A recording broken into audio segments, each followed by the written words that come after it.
This week on the Tiara Talk Show, I'm excited to reunite two members of the cast of Atlantis, The Lost Empire, for the 20th anniversary.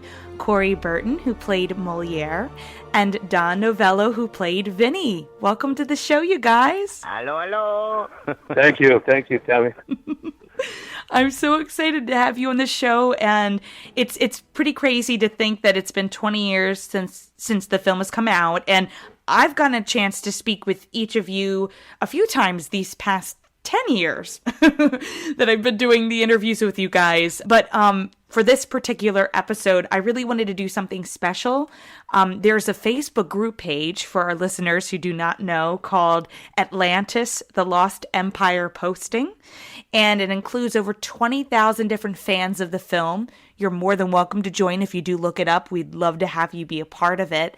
And I let them know that I was interviewing both of you today, and they had some really great questions, and I wanted to give it a shot and ask you some of them. So with your help, we can discover the answers to these questions. So let's start out with Emily S.'s question. She wants to know, what was it like when you got the call that you were finally cast in this film? And I guess I could start. You could take it, Corey. In those days, I was the Disney feature animation sort of Swiss Army knife utility voice guy. And I would meet, years before the actual full production began, and they would call me into the studio to go over some ideas for, hey, who would be good for this role or that role? Can you do an impression of them? And I do a lot of that, so I would give my take on how this particular actor or another would most likely deliver those lines. And when it came to Molière, it was just freewheeling. Well, we have this character. He's this way. They gave me a little backstory on him, and so I did my crazy little Frenchman, and came back in several times for various other characters. And as always, I just give it a shrug and figure, okay, well, when final production happens, maybe I'll get a little bit part, as I did in many features of that era. And I was pretty surprised when I got the call that I was the final casting choice for that character. Yes, it was. I was up to play Stinky in Snow White and the Eight Dwarfs, and they cut the part. I think they had Sneezy Stink, you know what I mean? But no, it was, Tammy. It was the first animation I've done. I haven't done much voiceover at all, and it was really fun. I liked it. It was very enjoyable. What did they say to you do you remember when you got the call from your agent saying, hey, they are really interested to hear you for a Disney film? What were your thoughts about that? Well, I was happy about it, yeah. And I don't know if I went down and did audition on tape or what, but I went down. None of us. It was something I didn't anyway. I think none of us. We never saw the script, so it was a real surprise. When we saw the movie, because we really didn't know what was going to happen. We just had our own lines, and everybody went in there alone. So we never worked with anyone else. We just met each other. I think when it was all over, we were doing publicity. Yeah. Yeah. So it was really something, really pleasant surprise too, to see how it turned out and what it was about, because we just did our lines, So, but it was really enjoyable, they were very positive all the time. It was the producers, the directors. In my humble opinion, Vinny is just is the funniest and I don't know, most iconic of us supporting characters. Due to you, you bring not just so much to the role, but everything. I've been a fan of yours. Well, I don't even want to mention the date. Well, thanks. It's probably so many years before most of the fans were born. Yeah, and it's interesting too, isn't it, that not for you, not from Molière character, I think, but the others were more human-like. They really copied your gestures and all that too. Oh, and drew the characters, like you. Similar to how you looked, Yeah. It's. But not for you, Corey. I mean, right? Yes. Yeah. No. It's remarkable what they do. Uh-huh. I mean, the first animated feature role that I saw on screen, and when you're recording, very often the animator sits in and watches, and they also they have a little sort of spy camera. So they can apply your physicality, your gestures. Exactly, yeah. Like the hand gestures when you're standing at the mic, right, and you're talking and you're gesturing, then they copy that. It's pretty clever. Exactly. Yeah. I mean, the first full bit part that I had was in Aladdin. This Prince Ahmed, the first suitor. And I was just amazed when I saw it on screen. I thought, that's the way I move my shoulders. Oh my God! They got the way my mouth twists. Oh wow! Yeah, they really capture everything you were generating at the microphone. So was Atlantis like the other projects you had done before? Yeah. I mean, yeah. It just I had not done a featured character before. Right. All bit parts, other than the temporary dialogue tracks that I would do for, say, in Hercules, I was helping them with casting ideas for, the opening narration, for example. And I did my silly impression of Charlton Heston. I said, how would Charlton Heston? I don't know how good is Heston. It was a long time ago. And anyway, and of course he got cast. He did. Okay. I was going to ask you, Corey, how much time do you think it was from when you started? I was trying to think, and when it ended. It was a few years, wasn't it? Yeah, well, that we were recording. We would go in one at a time and do a session for an hour or so, and then maybe we wouldn't know when we were going back, but they'd call maybe a couple months later, That's right. and do it again, and it went on for I think a couple years, don't you think? Yeah. Oh, and the sessions are sometimes years apart, and then they call us in a couple of months before the film comes out to fill in little sort of ad lib and action noises, and maybe redo a line or two just for timing, and maybe there's an extra action that the animators put in that needed a phrase. The film cast like 4.5 years before, and then they keep calling us back in. Well, Kitbit R, she's another fan, had written, what were some of the biggest challenges of bringing the characters to life? And none of you really got to record, from what I know, with one another. Maybe you saw each other in passing, but you didn't know what the other was doing with their performances. So how was that? Was that a big challenge of being able to, pull a performance like that without any visuals? Well, the directors they'll throw us the other lines, and we've got the full dialogue in front of us, and of course we have the storyboards. So I never saw storyboards. I don't think just the lines, So that's what I thought it was interesting. They would show me a sequence. It's not always there. But But I thought it was interesting. We never knew. I didn't know anyway the story at all. Where it went and that. And it didn't seem to matter that that it's interesting. That you don't. It worked. You just your own lines. The secrecy about these big projects. They seldom let us know anything more than the scenes that we're in.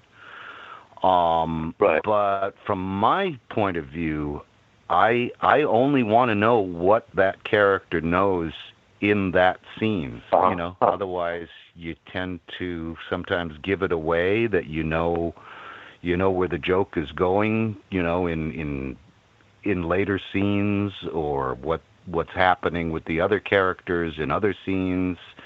I don't want to know that because my character doesn't know it, and I don't want to give it away. But I'm an old radio actor. That's my training.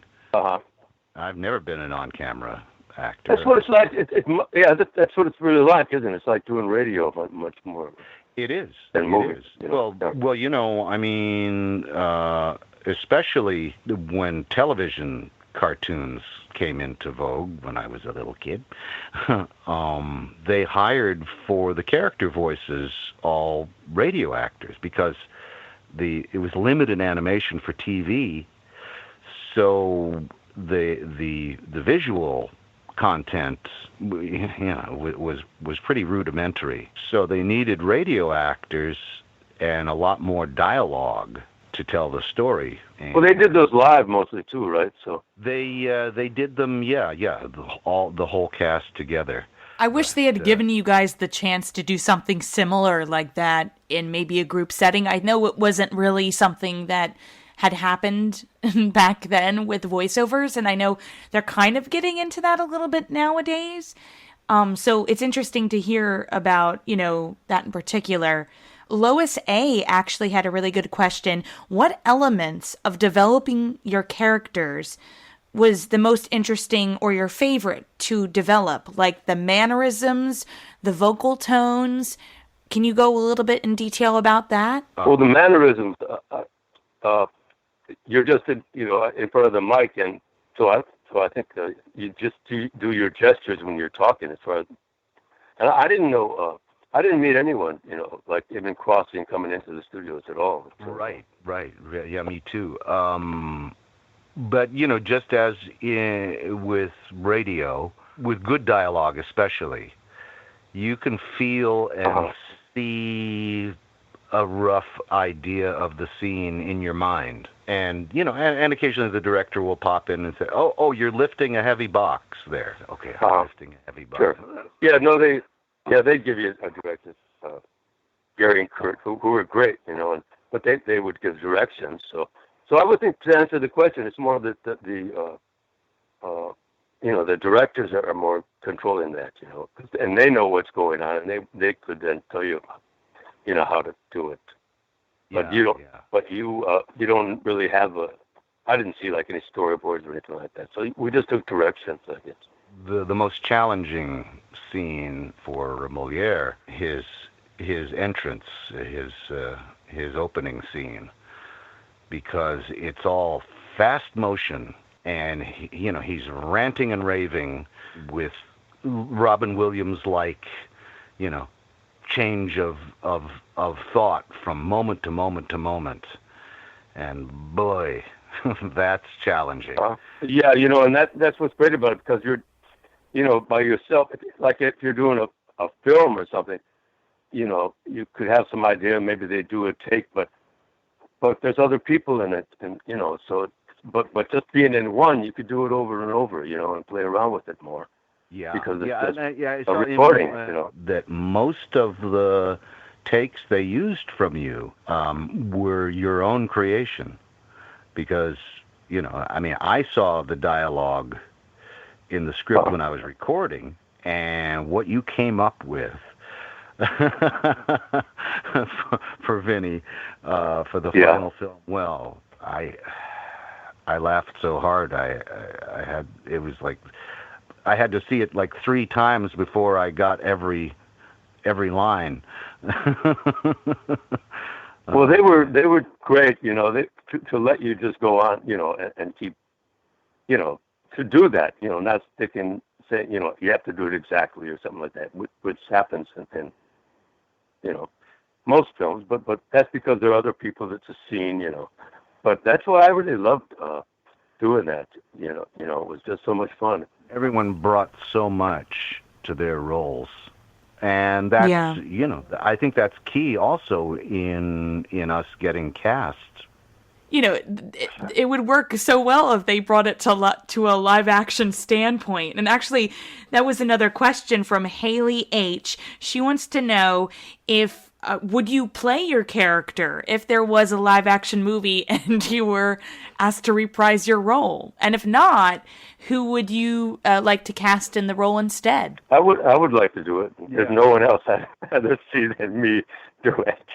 I have no other suggestions, huh? Yeah, myself. I mean, I like I said, I'm a radio actor.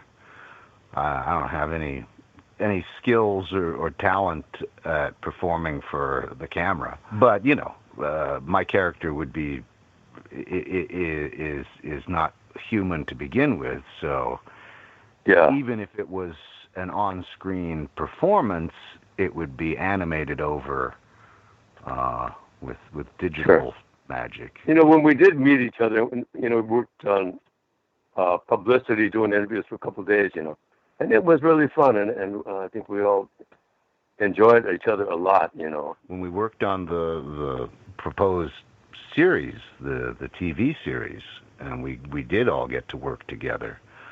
I don't know when I've ever had so much fun. So that was actually another question. Somebody asked, Mackenzie C., if Atlantis did receive another 2D TV series, which it would be solely deserved today, is what she says, and I agree, would you still be up for voice acting in it? Oh, yeah. Call me. I'll be there. I would like to do it, too. Some of the scripts were terrific. In that TV series, they still have soundtracks on the shelf somewhere, and I wish they would.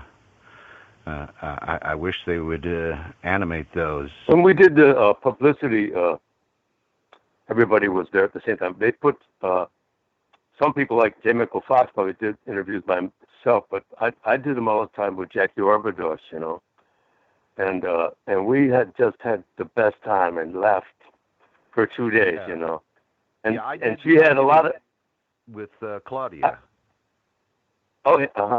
And with Jackie, she did a lot of interviews in Spanish, for with Spanish newspapers, TVs, and that too, And I would do it with her too, and I had my high school Spanish, So it was just fun, I mean, limping through this, and we just laughed, It was a great time, and I think and I met J. Michael Fox there too, and he was so nice, and everybody like we knew each other. It was kind of interesting, Well, here's a fun question by Hank H.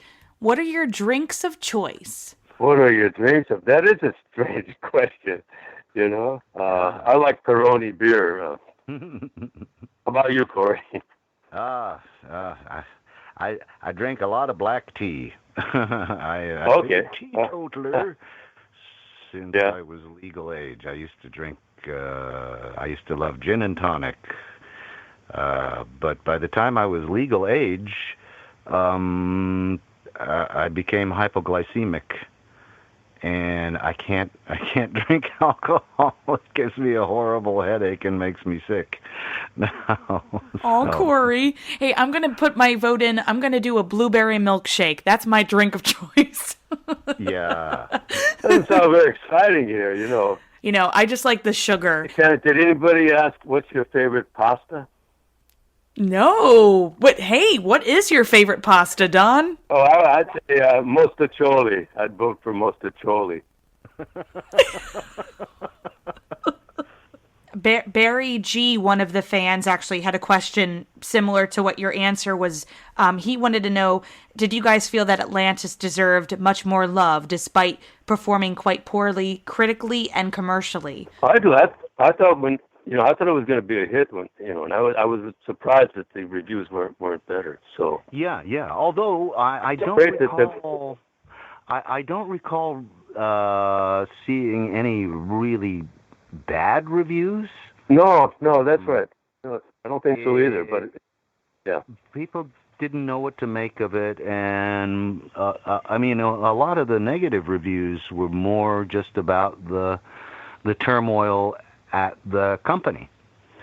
Is that right? It really had nothing to do with the film itself. Roger Ebert did give us a really well-considered, fair, and overwhelmingly positive review. Dylan G wants to know, what was your favorite scene from the finished film? When you finally got to see it at the premiere, what was your favorite scene overall? I'd have to say I don't know. I really don't remember it. I haven't seen it in a while, and I don't know. I think my favorite, Vinny, blowing up the bridge. Yeah. Here's a question from Morgan B. It's a little off topic, but I think this is an interesting one. Out of all of the cinematic universes that exist, from Marvel to Star Wars to DC to Godzilla, what would you love to be in? What kind of character or who would you like to portray at some point down the line? If you could choose any character out of any fantasy or cinematic universe. Nothing comes to mind. I like Pinocchio. I'd like to play Geppetto or Pinocchio, Yeah, well, boy, you would be a fantastic Geppetto. Well, thanks. Hey, Disney, are you listening? I've worked for all of the, not all of them, but yeah. I do. I've certainly worked on a lot of Marvel shows and DC. Justice League. I was Brainiac in Justice League. I love that role. When you worked for those other companies, did they work pretty much the same, putting an animated thing together? As far as recording and I've not worked on features, but for the TV series for Justice League, and I worked on the Superman and Batman. Those were by and large full cast recordings. Well, I mean, it's funny. I think we did that. At a D23, we had a script, and yes, how would it sound as this character? Same dialogue, just for laughs. That was fun. I think I was there for that one. It was so much fun. And I saw you in person. I finally got to meet you, Corey. So now we need to meet Don, and we'll meet the whole cast maybe at some point. That would be wonderful. I mean, I owe you guys drinks, so. Yeah, I mean. What was that you're going to buy us, those blueberry drinks you mentioned? My blueberry milkshake. Yeah, well, I'm going to pass on that. But, I'll buy you whatever you want, Don, I promise. Okay, thanks.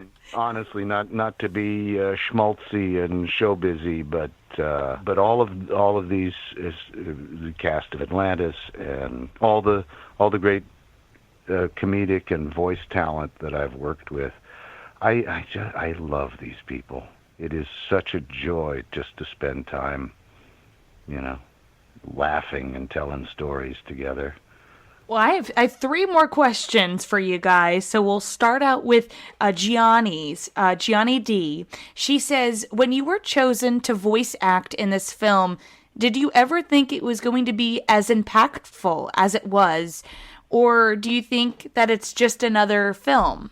Especially since now there's all these fans, especially the 20,000 we have in Facebook group page. What do you think about its overall legacy? Well, it's a Disney film, so everybody is happy, that's a big thing on its own, so, so that puts it at another level to begin with. But I sure thought, when I saw it, I did, I mean, like I say, we didn't know the movie, the idea of it, so. Right. I think. But then when I saw it, I thought it was going to be a big success, But just, I think, we all thought that, working on the Disney thing was, kind of special for sure. Yeah, for myself, I mean, I always know when I walk into, especially the main Disney B stage, as it's called, to record dialogue.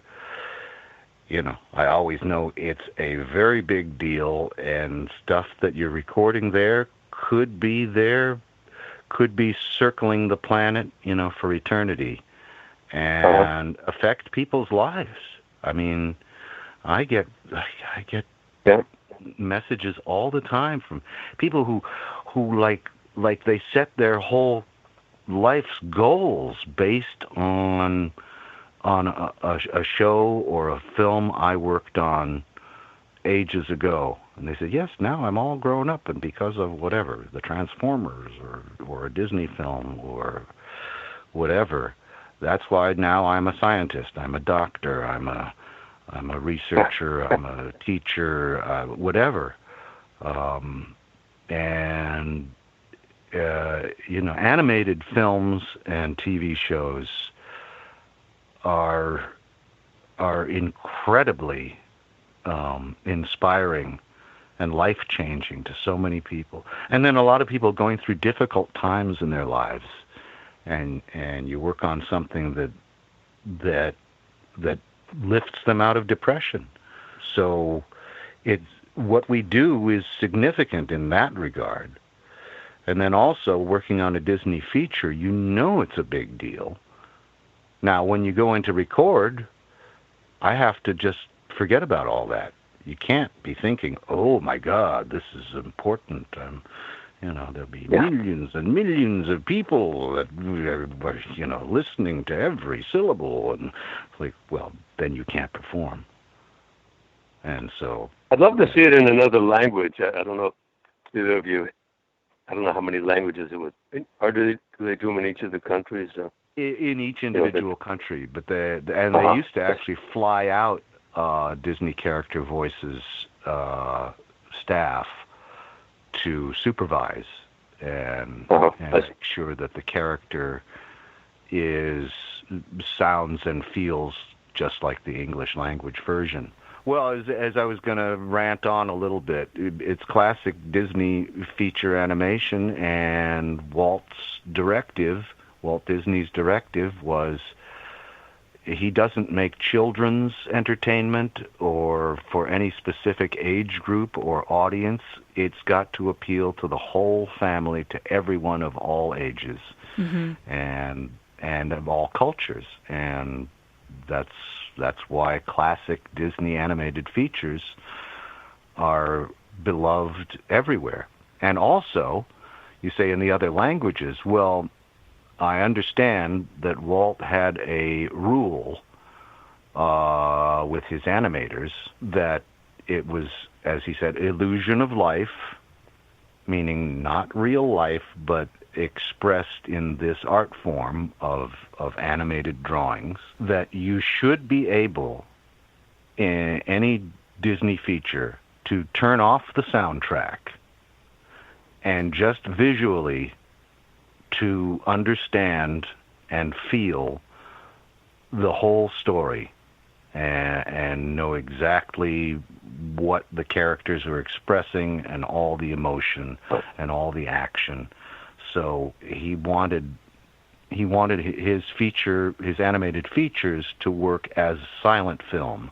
When you look back at the film itself, it's just one of those things you really appreciate the time and effort that was put into creating the visual aspect of the beauty of Atlantis. You appreciate the work that goes into it, and it's wonderful to see. Laura J has a question. She wants to know what you guys are working on at the moment. Are there any projects you can talk about? I'm growing tomatoes, different kinds of cherry tomatoes, early girl. I don't want to go on the list of tomatoes. Zucchini. Yeah. So, with the situation out there, that's what I'm doing. Beautiful marinara for the mustacholi. Yes. Let's see. What am I allowed to talk about? That's just it. Everything is NDAs, which I don't get. I don't understand it. It's like... I thought that was a drug. Yeah, right. It's a drug for lawyers and accountants. Oh, yeah. They're so worried about us giving away something. Now, of course, you don't want to be a plot spoiler, but I don't know. I don't know how that is anything negative as far as marketing a movie or TV series. I would think animated films would be things that they can be done with, where so many movies aren't going to be able to done, where they can't get people together on a set and that. Right. Animated, like you could do Atlantis. Yes, Don. Ooh, I like the way your brain works. Yes. And the animators work alone too, so it's, animation could. Yeah, I could just do voiceover at home. I know, Corey, you do that right now, too. That's right, yeah. Yeah, here I am. Here I am at home with one of my great microphones. But it takes so long, That's, how long this movie took, 3 years to put together because of the animation, right? Oh, yeah. Does that change, Corey, that they... Yeah. Yeah, and really, I think 7 or 8 years from inception to finished product. Mm-hmm. But mostly it's because of the animation that takes so long.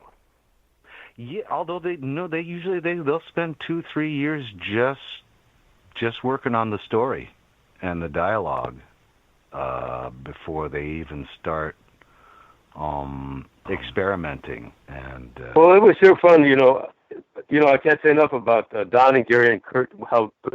How great they were to work with, It was really one of the most enjoyable projects I've ever worked on, And a lot had to do with them. They were so positive and encouraging, really. All that old gang. Well, it's funny that you mention Gary because he is our last question. So Gary Drowsdale, the director, has a question for both of you, which is, when this apocalypse is over, do you want to go out for a beer? I say yes, absolutely. I'm ready now. I'll get what do they call it? Those masks, welder's mask. To really super protection. Yes. But look forward to that. I'll go over for some whatever. Blueberry milkshake. CBD cocktail or something. That's more my speed. I do hope Disney does put together a real, true reunion for all of you guys because I guess I'll just speak on behalf of the fans who sent these questions and are on that group page and elsewhere, but we really do love the film and we love your work. It's brought so many people such joy during such a sad portion, and a lot of us have been watching the film or researching about it or whatever, and we love to share it with our friends and family. So we really want to thank you so much for all of your work on the film, and I do hope we get to see you guys together once again in person because that would be quite the reunion. Oh, that would be such a joy. Thank you, Tammy, for keeping this together. Really. We'll give a shout out to all everybody else in the film. As I thought at the time, it's that old cliche, never so true as with Atlantis. It was definitely before its time. And that's a perfect way to kind of end us out. Unless, Corey, would you like to say a Molière line to close us out? Well, I don't know what he would talk about regarding the film, the animation. It is I just go back under the floor and look at all of the minerals and things. I don't know from this filmmaking. I'm seeing Corey. I'm seeing more Peter Lorre in Molière now. That you mentioned Peter Lorre. There's some Peter Lorre in his voice as well. Oh, absolutely. I know. Yeah.